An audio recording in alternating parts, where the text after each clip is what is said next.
भाजपचे खासदार निशिकांत दुबे यांची महाराष्ट्रीयांविरुद्ध गरळ ओकलेली दिसून येते। मराठी लोकांनी महाराष्ट्राच्या बाहेर यावं, आपटून आपटून मारू असं वादग्रस्त विधान दुबे यांनी केलंय। बिहार, तमिळनाडू, उत्तर प्रदेशमध्ये तुम्हाला दाखवून देऊ असंही दुबे म्हणतायत। मराठी लोक कुणाची भाकर खातायत असंही त्यांचं विधान आहे। आमच्या पैशांवरती तुम्ही मराठी लोक जगताय, हिंदी भाषिकांना मारताय, उर्दू बोलणाऱ्यांना मारून दाखवा असंही आव्हान त्यांनी दिलंय। मराठी लोकांकडे कोणते उद्योग आहेत, मराठी लोक किती टॅक्स देतात ते सांगा, खाणी आमच्याकडे आहेत तुमच्याकडे आहेत का असाही सवाल दुबेंनी विचारलाय। ये क्या है कि आप क्या कर रहे हो कि मराठी बोलना होगा? आप किसकी रोटी खा रहे हो? वहां टाटा है, बिरला है, रिलायंस है, कोई महाराष्ट्र में यूनिट नहीं है। सब टैक्स पेयर जो है, टाटा यदि बिहार झारखंड नहीं होता, उस वक्त बिहार नहीं होता, टाटा ने तो पहली फैक्ट्री वहीं बनाई। हमारे पैसे पर पल रहे हो, तुम कौन सा टैक्स देते हो? कौन सी इंडस्ट्री है तुम्हारे पास?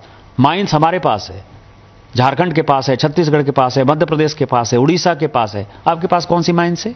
रिफाइनरी यदि रिलायंस ने बैठाई है, एसआर ने रिफाइनरी बैठाई तो वो गुजरात में रिफाइनरी बैठाई है। सारी इंडस्ट्री जो है, सेमीकंडक्टर की भी इंडस्ट्री है तो गुजरात में आ रही है। आप जो है लाटसाही कर रहे हो और ऊपर से जो है आप हमारा दोहन करके, शोषण करके टैक्स पेयर करते हो। और यदि आप में ज्यादा हिम्मत है तो आप हिंदी भाषी को मारते हो तो उर्दू भाषी को भी मारो, तमिलियन को भी मारो, आप जो है तेलुगु वाले को भी मारो। आप जो इस तरह की घटिया हरकत कर रहे हो, और मैंने हमेशा कहा है कि जब अपने घर में हो, महाराष्ट्र में हो, यदि बहुत बड़े बॉस हो तो चलो बिहार, चलो उत्तर प्रदेश, चलो तमिलनाडु, तुमको पटक पटक के मारेंगे। ये एनार्की जो है नहीं चलेगी। हम मराठी का सम्मान करते हैं, मराठी एक आदरणीय भाषा है और हम छत्रपति साहू जी महाराज, छत्रपति शिवाजी महाराज,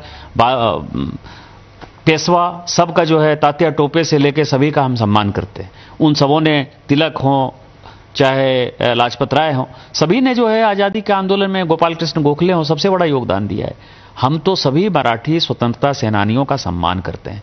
महाराष्ट्र के स्वतंत्रता में, हमारी भारत की स्वतंत्रता में बहुत बड़ा योगदान है।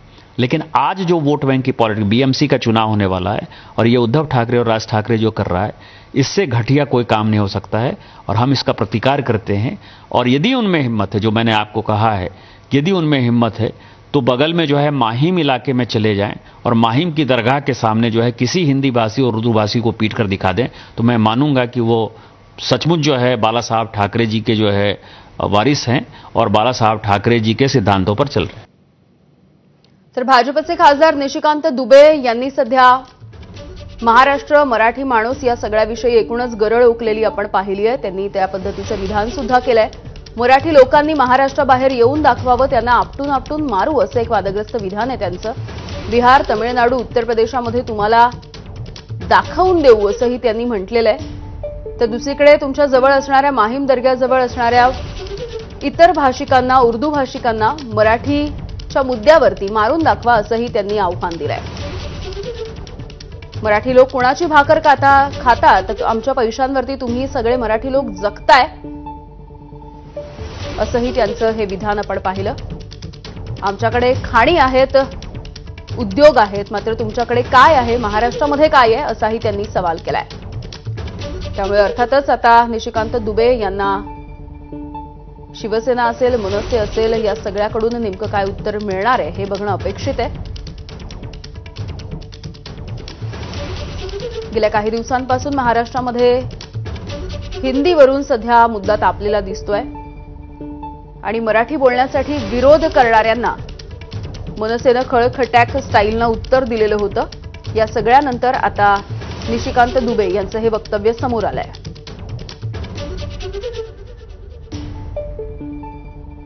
महाभारत के समय भी भगवान श्री कृष्ण को कौरव और पांडव को एक साथ लाने में सफलता नहीं मिली थी, लेकिन उस सभा में यह स्वीकार किया गया कि जो लगभग असंभव सा था उसको महाराष्ट्र के मुख्यमंत्री देवेंद्र फडणवीस जी ने संभव कर दिया।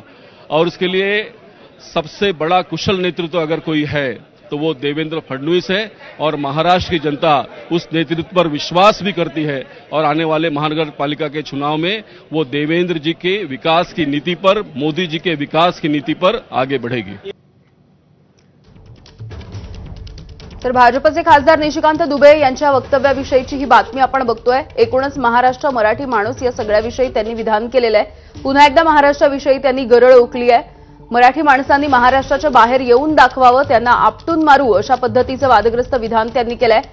माहीम परिसरामध्ये राहणाऱ्या उर्दू भाषिकांना तुम्ही मराठीसाठी मारून दाखवा असंही त्यांनी म्हटलंय। बिहार, तमिळनाडू, उत्तर प्रदेशामध्ये या राज्यांमध्ये तुम्ही येऊन दाखवा असंही त्यांनी म्हटलेलं आहे। मराठी लोकांकडे कोणते उद्योग आहेत? खाणी आणि सगळेच उद्योग आमच्याकडे आहेत। उत्तर प्रदेश, ओडिशा, झारखंड, मध्य प्रदेश या राज्यांमध्ये हे सगळे उद्योग आलेले आहेत। गुजरातमध्ये हे उद्योग आहेत, मात्र महाराष्ट्रामध्ये उद्योग नाहीत असं विधान त्यांनी केलं। मराठी लोक किती टॅक्स भरतात? टॅक्स तर आमच्या खिशातून जातो असंही त्यांनी म्हटलेलं होतं। ठाकरे गटाच्या नेत्या किशोरीताई पेडणेकर आपल्यासोबत आहेत। किशोरीताई, पुन्हा एकाचं हे वादग्रस्त विधान भाजपचे खासदार निशिकांत दुबे यांचं। मुळामध्ये मराठी माणसाला संपवण्याची सुपारी भाजपने घेतलीये का? कारण मुख्यमंत्री ज्या पद्धतीने सांगतायत त्याच्या कम्प्लीट उलट्या बाजूनी त्यांचे आमदार वागतायत। आणि ज्या पद्धतीने काल आशिष शेलारांनी ज्या मोर्चाचं किंवा जे आपापसात झालेल्या वादाला दहशतवादी असतील असं जे जोडलं, मग आता हा जो तुमचा भाषावाद वादावरना जो दहशत माजवताय तो कुठल्या प्रकारामध्ये मोडतो? आणि जे लोक सांगतायत मी बोलणारच नाही, मला बाहेर काढूनच दाखवा, सत्ता हातात कोणाची? आम्ही काढायला तयार आहोत। एका बाजूने तुम्ही आम्हाला धमकवताय काय करूनच बघा मग तुमचं बघतो म्हणून, आणि एका बाजूने सरकार म्हणतात करणार नसेल, इथल्या मराठी म्हणा अदर भाषिक म्हणा त्या लोकांनी काय करायचं? म्हणजे सरकारची जर ही भूमिका असेल, जे आमदार आहेत ते सरकारमधले आहेत आणि इतक्या वाईट प्रकारे जर वागणार असेल दुबे सुबे कुबे, यांना ठीक करायला वेळ नाही लागणार। पण आम्हालाही कळतं की कुठलाही कायदा हातात घेऊ नये, पण तो कायदा जर तुम्ही आमच्या डोक्यात घालणार असाल तर तो हातात येणार कायदा। त्यामुळे सरकारने, आम्ही पण तेच सांगतोय, सरकारने काल जसा आशिष शेलारांनी सांगितलं की यांना खपून नाही घेणार, आम्ही सांगतोय हे असे उलटे सुलटे डाव आम्ही खपून नाही घेणार। किशोरीताई, वादग्रस्त विधान आहेत खरं तर यांची, आणि खरं तर मराठी मनांना त्रास होईल अशीच विधानं आहेत। आमच्या पैशांवरती तुम्ही सगळे मराठी लोक जगताय, तुमच्याकडे कुठले उद्योग आहेत? आम्ही आमच्या खिशातून टॅक्स जातोय, तुमच्याकडून काहीच जात नाहीये, आमच्या राज्यांमध्ये येऊन दाखवा, आम्ही आपटून मारू अशी विधानं। हा, म्हणजे ही मस्ती आलेली विधान आहेत आणि जे उद्धवजींनी आणि राजसाहेबांनी सांगितलं यांची मस्ती उतरवावीच लागेल अशा पद्धतीने झालंय। म्हणजे इथे सुव्यवस्था निश्चित चांगली राहणार नाही। सुव्यवस्था बिघडण्याचं काम चाललंय आणि याच्यासाठी परत मराठीत लोकांना जर तुम्ही गुंड म्हणणार असाल, गुंडांच्या यादीत नेऊन फसवणार असाल, तर आमच्या ज्या लोकांनी महाराष्ट्र आणि मुंबई मिळवण्यासाठी जे बलिदान दिलंय त्या बलिदानाचं काय राहणार आहे की नाही? किशोरीताई, धन्यवाद, आणि आज तुम्ही चॅनलवाल्यांना पण सांगते, हे काय फक्त शिवसेना किंवा राज यांच्यावरचं संकट नाहीये, हे महाराष्ट्रावरचं, हे मुंबईवरचं आणि भाषिकवर आहे। आपल्याला जो दर्जा दिल्यानंतर हे सगळे नतद्रष्ट हे चाललेत, म्हणजे दर्जा का भीकमध्ये दिलात का आम्हाला अभिजात दर्जा? किशोरीताई, तुमचा मुद्दा लक्षात आला, धन्यवाद तुम्ही बोललात यासाठी। ठाकरेंच्या शिवसेनेचे नेते वसंत मोरे आहेत आपल्यासोबत। वसंतजी, खरं तर तुम्ही याआधी मनसेमधून सुद्धा अनेक खळखट्याची आंदोलनं पाहिलेली आहेत, आता ठाकरेंच्या शिवसेनेमध्ये आल्याच्या नंतरही मराठी भाषिकांचा मुद्दा उचलून धरलाय, मात्र अशा पद्धतीचं विधान कसं बघता? याकडे काय झालंय, एक जसं काय मराठीला अभिजात दर्जा मिळालाय, म्हणजे आता जसं किशोरीताई बोलल्या की दर्जा कशासाठी दिलाय, हे त्याच्यानंतर ही पिलावळ जी आता वळवळ करायला लागली ना, ते उगाचच काहीतरी यांना महाराष्ट्रामध्ये घडवायचंय। आणि जे आता काल जे घडलंय 5 तारखेला जे उद्धव साहेब राजसाहेब एकत्र आले आणि त्याच्यानंतर यांचा सगळ्यांचा पोटसूळ उठलाय। आता यांना भीती वाटायला लागलीय। जर ज्या वेळेस पूर्वी मी मनसेमध्ये होतो त्यावेळेस सुद्धा खळखट्याक केला, आता शिवसेनेमध्ये आहे तरी करतोय, त्यामुळे प्रत्येकाला असं वाटायला लागलं की जर पूर्वी हे दोघं वेगवेगळे असताना या दोन संघटना वेगवेगळ्या होत्या, त्या दोन संघटना वेगवेगळ्या असताना सुद्धा हे मराठीच्या विषयावरती भांडत होते. मग आता जर ही लोक एकत्र झाली तर मग यांची किती मोठी ताकद होईल ती परवा दिवशी उभ्या देशाने पाहिलेली आहे वरळी डोम मध्ये. आणि त्यामुळं ही लोक आता बडबड करायला, म्हणजे ज्यांना काही माहित नाहीये, ज्यांना काहीच गरज नाहीये बोलण्याची, अशा लोकांनी उद्धव साहेबांना चॅलेंज करायचं, राजसाहेबांना चॅलेंज करायचं, मराठी माणसाला चॅलेंज करायचं, कशा करता ही लोक करतात आहे. म्हणजे यांना नक्की काहीतरी घडवायचंय. आणि यांना जर त्यांची इच्छा असेल ना की आम्ही मुंबईसाठी खूप केलं, मुंबई आमच्या जीवावरती मोठी झाली, जा ना तुम्ही तुमच्या राज्यामध्ये, जा तुमच्या राज्यामध्ये सगळा बोरी बिस्तरा आवरा तुमचा इकडचा, जा तुमच्या राज्यांमध्ये. बघा आज फक्त महाराष्ट्रामध्ये नाही तर सगळ्याच राज्यांमध्ये आज हे चालू झालंय. म्हणजे हे कुठेतरी यांना वेगळ्या दिशेने न्यायचंय. वसंतजी, मात्र गेल्या काही दिवसांपासून जर आपण बघितलं ना तर केडिया सारखे व्यावसायिक असतील जे म्हणतात 30 वर्ष आम्ही मुंबईत राहतो तरी आम्ही अजिबात मराठी शिकणार नाही, आणि मग जेव्हा कार्यालय फोडलं जातं तेव्हा त्यांना माफी मागावी लागते. नंतर आता हे दुबे आहेत त्यांच्यासारखं वक्तव्य समोर येतं. काल आपण बघितलेलं असेल भोजपुरी अभिनेता म्हणतो की आम्हाला काढूनच दाखवा महाराष्ट्रामधून मुंबईमधून बाहेर, मग आम्ही बघूनच घेतो. ही सगळी मगरुरी कशासाठी? ही सगळी मगरुरी एवढ्यासाठी की आज महाराष्ट्रामध्ये जसं की आपल्या देशाचे गृहमंत्री आहेत अमित शाह साहेब, यांचं जसं राज्यामध्ये येणं जाणं वावर वाढलाय, मला वाटतं तेव्हापासून ह्या लोकांना जास्त माज आलेला दिसतोय. यांना असं वाटतं की आम्ही, आणि त्याला कारणीभूत पण आपले राज्यकर्ते आहेत.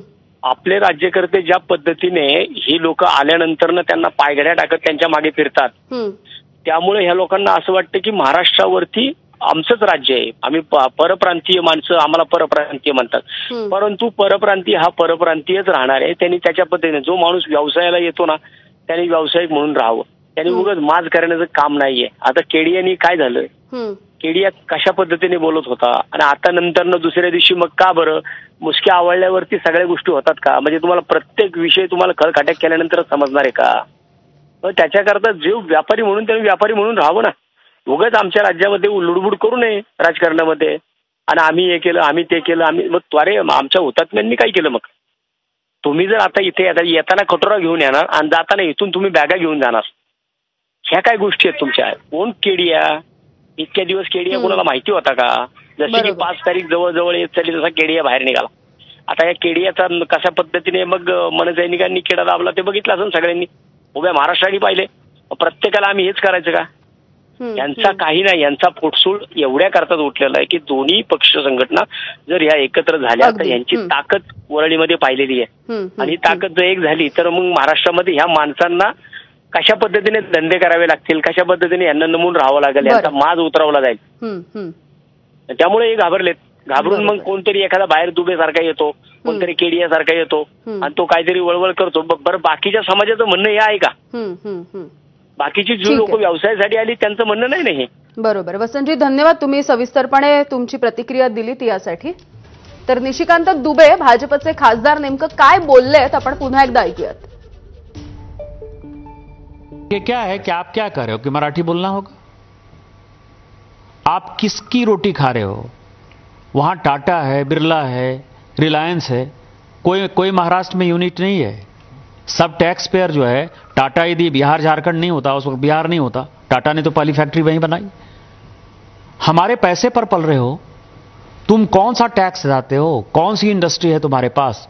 माइंस हमारे पास है, झारखंड के पास है, छत्तीसगढ़ के पास है, मध्य प्रदेश के पास है, उड़ीसा के पास है. आपके पास कौन सी माइंस है? रिफाइनरी यदि रिलायंस ने बैठाई है, एसआर ने रिफाइनरी बैठाई तो वो गुजरात में रिफाइनरी बैठाई है. सारी इंडस्ट्री जो है, सेमीकंडक्टर की भी इंडस्ट्री है तो गुजरात में आ रही है. आप जो है लाटसाही कर रहे हो और ऊपर से जो है आप हमारा दोहन करके, शोषण करके टैक्स पेयर करते हो. और यदि आप में ज्यादा हिम्मत है तो आप हिंदी भाषी को मारते हो तो उर्दू भाषी को भी मारो, तमिलियन को भी मारो, आप जो है तेलुगु वाले को भी मारो. आप जो इस तरह की घटिया हरकत कर रहे हो, और मैंने हमेशा कहा है कि जब अपने घर में हो, महाराष्ट्र में हो, यदि बहुत बड़े बॉस हो तो चलो बिहार, चलो उत्तर प्रदेश, चलो तमिलनाडु, तुमको पटक पटक के मारेंगे.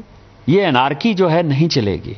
हम मराठी का सम्मान करते हैं, मराठी एक आदरणीय भाषा है और हम तर ठाकरेंच्या शिवसेनेचे चंद्रकांत खैरे आपल्या सोबत आहेत. खैरेजी, आपण बघतोय निशिकांत दुबे यांचं हे वक्तव्य कसं बघता, याकडे तुमची पहिली प्रतिक्रिया? निशिकांत दुबे हे फक्त चमकेगिरी करत असतात, स्वतःला हुशारी समजतात, पण त्यांना इतकं हे करून सुद्धा त्यांना केंद्रात मंत्रीपद मिळत नाही. केंद्रात मंत्रिपद मिळण्यासाठी ते करता आमच्या बरोबर होते ते खासदार म्हणून, आणि आम्ही सगळं पाहिजे. परंतु मी या ठिकाणी सांगितलं, मराठीच्या बाबतीत आणि याच्या बाबतीत, हिंदीच्या बाबतीत तुम्ही काय बोलू नका, तुम्ही तुमचं झारखंड सांभाळा, तुम्ही झारखंड सांभाळा, तुम्ही इकडे काही बोलू नका. उगाच काय तुम्ही हे करून त्या ठिकाणी भांडणं लावण्याचा प्रकार करू नका. तुम्ही भांडणं लावण्याचा प्रकार चालला हिंदू मुस्लिम याच्यात त्याच्यात, हिंदी मराठी हे लोक करतात, आम्ही कोणी करत नाही. खरेजी, मात्र अनेक गोष्टी बोलले, जसं तुम्ही झारखंडचा उल्लेख केला. त्यांनी असं म्हटलं की खाणी आणि सगळे उद्योग आमच्याकडे आहेत, महाराष्ट्रामध्ये काय आहे, म्हणजे आमच्या जीवावरती तुम्ही जगताय, अशा पद्धतीचं सुद्धा त्यांचं विधान आहे. असं म्हणू नये. महाराष्ट्र सगळ्यात जास्त रेव्हेन्यू देतोय, केंद्र सरकारला महाराष्ट्र सगळ्यात जास्त रेव्हेन्यू देतोय. झारखंडमध्ये चोऱ्या होतात खूप, त्याचेच लोक किती चोऱ्या करतात, खूप चोऱ्या करतात तिथे. आणि मग ते मी तुम्हाला सांगतो की मला माहिती आहे, झारखंडला मी कमिटी चेअरमन असताना मी तिकडे गेलो होतो, आणि मला माहिती आहे तिथे काय किती चोऱ्या होतात, काय होतं, दादागिरी चालते, खुनाखुनी चालतात, हे त्याला कळत नाही. हा सुद्धा पळून गेला होता एक दिवशी, म्हणून त्या ठिकाणी त्यांनी जास्त बोलू नये. त्यांनी त्याचं झारखंड सांभाळ, मतदारसंघ सांभाळ, नाहीतर मग भाजप सांभाळ, पण बाकी इकडे आमच्याशी काय बोलायचे. ओके, अगदी. खैरेजी, धन्यवाद, तुम्ही प्रतिक्रिया दिलीत तुमची यासाठी. तर भाजपचे खासदार निशिकांत दुबे यांनी एकूणच महाराष्ट्र, मराठी लोक या सगळ्यांविषयी जे वक्तव्य केलंय त्यावरून या प्रतिक्रिया येत आहेत. आपण बघतोय मराठी लोकांनी महाराष्ट्राच्या एकदा बाहेर यावं, आपटून मारू अशा पद्धतीचं वादग्रस्त विधान त्यांनी केलंय. बिहार, तमिळनाडू, उत्तर प्रदेशामध्ये तुम्ही येऊन दाखवा असंही आव्हान त्यांनी दिलेलं आहे.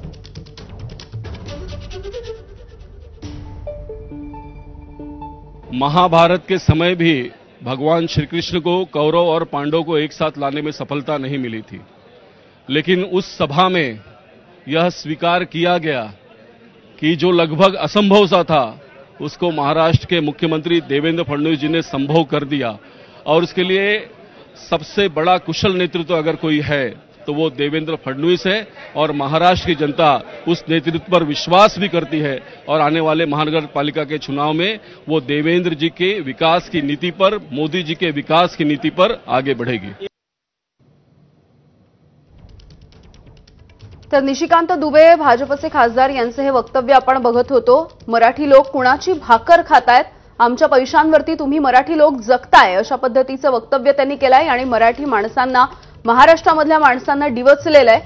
हिंदी भाषिकांना मारलं जात आहे, उर्दू बोलणाऱ्यांना मारून दाखवा, माहीमच्या परिसरामध्ये जे उर्दू भाषिक आहेत त्यांना हिंदी बोलायला लावा, त्यांना मराठी बोलायला लावा, माफ करा, अशा पद्धतीचं विधान दुबे यांनी केलं. मराठी लोकांकडे कोणते उद्योग आहेत, हे किती टॅक्स भरतात, असाही सवाल त्यांनी विचारला. अर्थातच आपण ठाकरेंच्या शिवसेनेच्या प्रतिक्रिया जाणून घेतल्यात. मनसेची नेमकी प्रतिक्रिया काय आहे याविषयी सुद्धा आता प्रतीक्षा आहे. आम्ही सुद्धा मनसेच्या नेत्यांसोबत संवाद साधायचा प्रयत्न करतोय, मात्र वरिष्ठ जोपर्यंत सांगत नाहीत तोपर्यंत भाजपच्या नेत्यांनी केलेल्या वक्तव्याच्या बद्दल आम्ही काही बोलणार नाही, अशी प्रतिक्रिया मनसेकडून येते आहे.